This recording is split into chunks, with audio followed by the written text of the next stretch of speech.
Hey guys, this is Stephanie and I'm Stacks on Stacks on Stacks. Today I'm coming to you guys with a quick video of what I was thinking about reading this fall. I know I decided to do away with TBRs just a few months ago, but I think I could stick to a seasonal TBR a little bit better. So what I've done is picked out 22 books that I think I would want to read over the next 3 months. Now, a lot of times in the fall, I kind of am more in the mood for historical fiction. I get in the mood for maybe more mystery thrillers and stuff like that. I'm a bit of a wuss when it comes to thrillers. I don't like violent books. I don't like overly scary. I don't like clowns. I don't like dolls. I don't like masks. There's a lot I don't like. So I don't read books like that if I'm not going to like it. But there are plenty of mysteries that are just fantastic. So I may not read all 22 of these books in the next 3 months. I'm going to try and stick to this. As you see, I tried to pick a lot off of my TBR shelf, but I still have some books from other places. Some of them are ones I don't own, but I still want to read it. So with 22 books, I'm going to try to keep this quick. If I don't give what you think is a good enough synopsis, please feel free to go on to Goodreads and look it up if that's going to be helping you decide whether you want to read this book or not. I'm going to start with The Second Course by Kelly Killoran. Now, this is one that I got in one of my book boxes in the last month or two, and it's a book with a bunch of food in it, and I am a sucker for a book with a bunch of food in it. So I think it follows 3 girls that are all best friends. They're kind of at that point in their life where things are beginning to change and they're all kind of going separate directions, and I believe they're all cooks of sorts. I don't know if they're like professional cooks or they just like to cook at home and eat food like I do. But either way, it does sound like a good friendship book, and I always like friendship books, and it's about food, and well, I like food too. I also picked a few middle grade books that I would like to get reading. The first is A Search for Wandla by Toni Dittrizelli. Now, I'm not 100% sure what this book is about. I do know it has pictures in it, and as everybody around here knows, I love pictures in books. Just at the beginning of every chapter, it has pictures, and it is middle grade as well.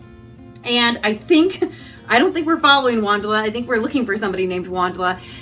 It is a book that actually my niece, who she was maybe 13 at the time, suggested that I read, and now it's been 2 years, and to be a good aunt, I think I should read it. It is a trilogy, which means I will have 2 more to enjoy after I finish this one. I also have on my list the last 2 books in a series of unfortunate events.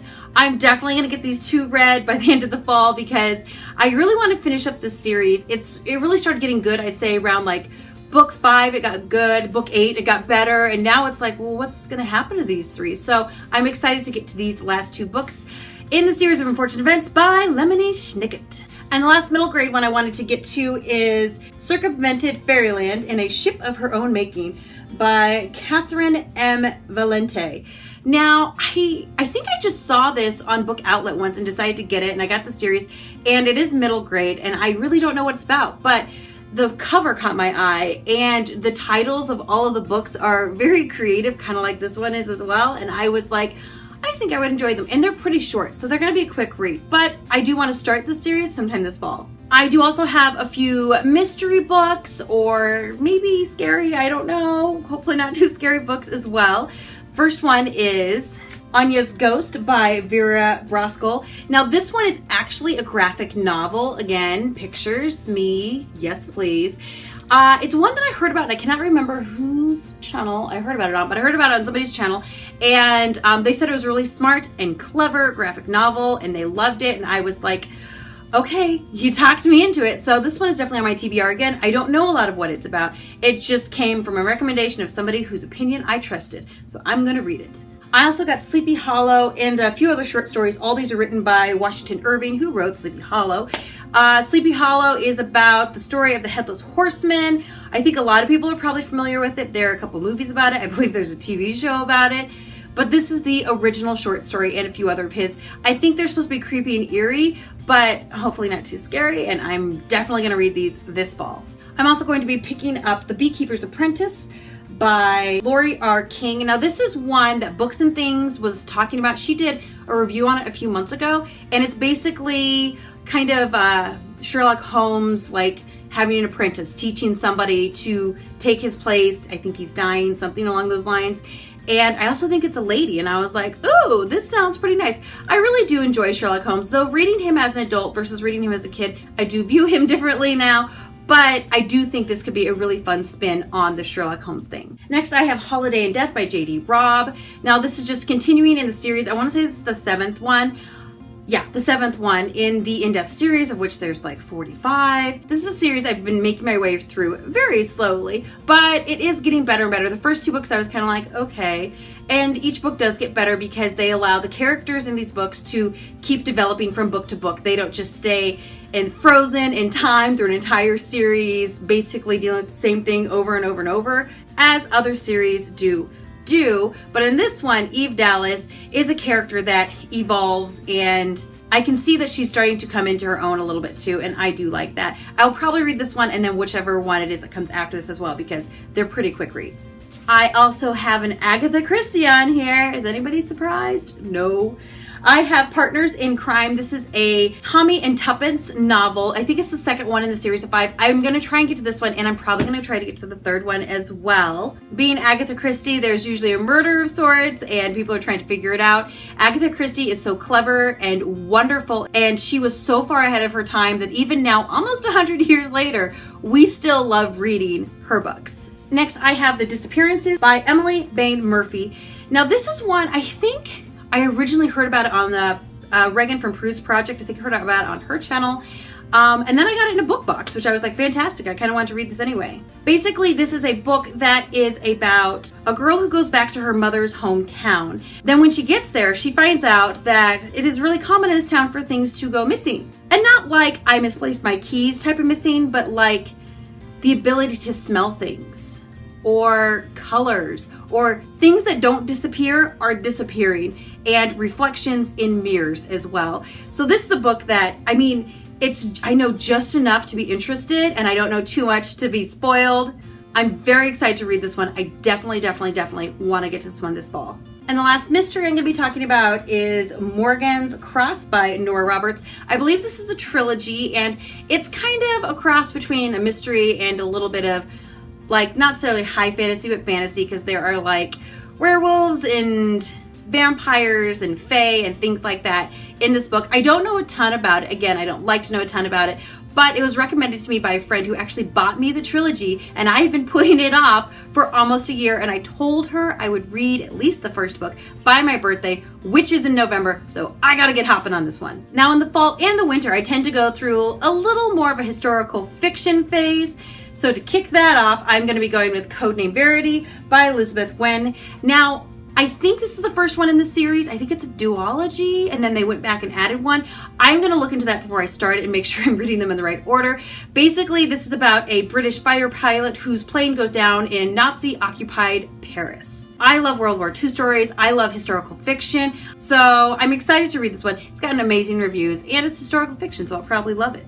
The next one I'm wanting to read is New York by Edward Rutherford. Now, this is one that actually was referred to me by a person in real life, I know, who I had mentioned I love historical fiction, and they said, oh, this guy writes historical fiction about like specific cities and then goes with it. So, for instance, he's talking about New York, how it was first settled up into, I don't think it quite gets to modern day. I want to say it ends at like the 50s or 60s or something, but that's a lot of time to cover. I think he has one called Amsterdam as well, and Paris, but I'm not 100% sure about those. But basically, he writes historical fiction about like a city through generations and generations, and that super interests me. Though I don't own the book, it is like a 3-incher. So I think it's one that I'm probably gonna have to check out through the library a few times, but I think I want to at least start it this fall. I also have on here The Nightingale by Kristen Hanna. I've heard from so many people what an amazing book this is. It is another historical fiction taking place in Paris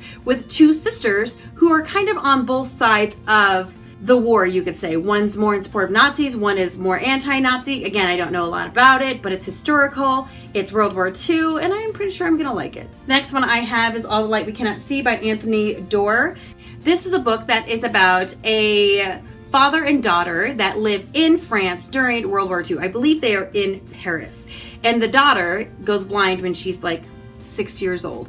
So I think it's a matter of her not just adjusting to life as a now blind 6-year-old, but also the fact World War II is coming in and Hitler's taking over Paris and all that kind of stuff. My last historical fiction is My Lady Jane, and this is by Cynthia Hand, Brody Ashton, and Jody Meadows. This has been on my TBR for a few months. I've really been wanting to get to it, so I'm pretty sure I'm going to try and get to it this fall. And I say historical fiction, and let's just really stretch the fiction part of that historical fiction.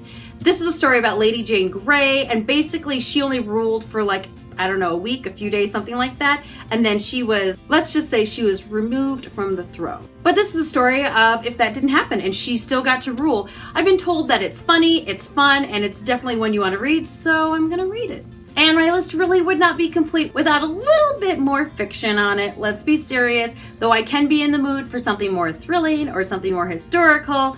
I am always in the mood for fantasy. And we're gonna start that one with Starflight. This is by Melissa Landers. This is what I heard about a few years ago. It sounded super interesting. It is about a girl who decides to stow away on a ship to get off of, I think, Earth. I'm not really sure what planet they're on. And then she gets discovered, and the guy whose ship that she's on, let's just say they don't really get along. I've been told that it is funny and it's clever. I think it's a duology, and I really want to get to it this fall. Next, I have Crooked Kingdom by Leigh Bardugo. This is the second half of the Six of Crows duology. Now, this is one, I gotta tell you, I read Six of Crows in July, and I wanted to dive straight into this, but I was like, no, I need to digest this for a few months. And after digesting it, I have realized that I absolutely loved that book. There's so much about it I love, but there's so much about it I'm like, I want to know more. I have questions, so I have to trust that they're going to deal with some of those questions and things I had in this book.